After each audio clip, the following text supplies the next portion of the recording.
Today we will learn how to use ChatGPT to generate the raw data for use in MS Excel.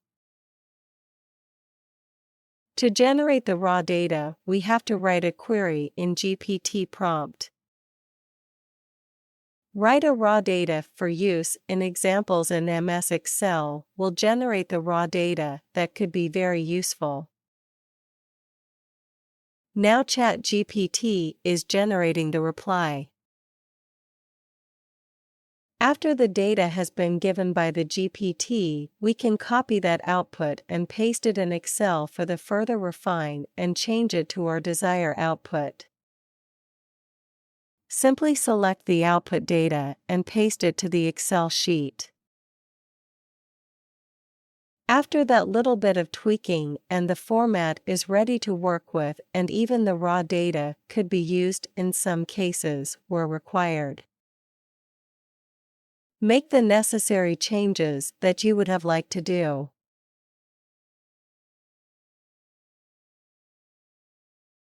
After this example, we are going to do one more example in which we will ask ChatGPT to generate a specific name columns for us as per the requirement.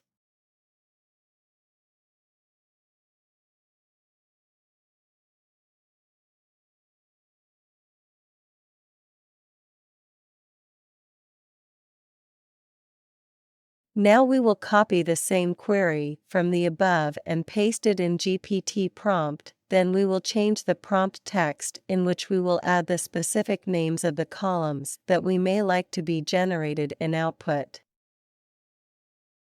Now adding the names of the columns as you like.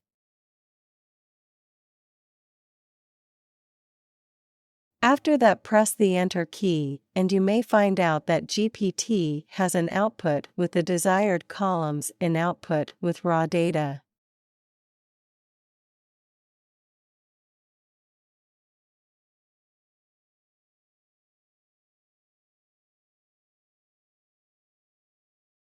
Here is the output.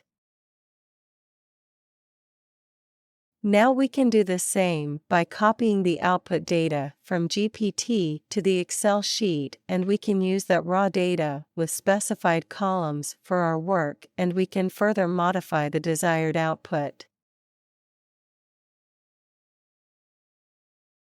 Paste the copied data and then just tweak it to your desired output. ChatGPT has an endless possibilities to be used for. In this example, we have seen that how ChatGPT helping to generate the raw data for an Excel work. Thank you for watching this video. Please like and subscribe our channel for more interesting videos in future.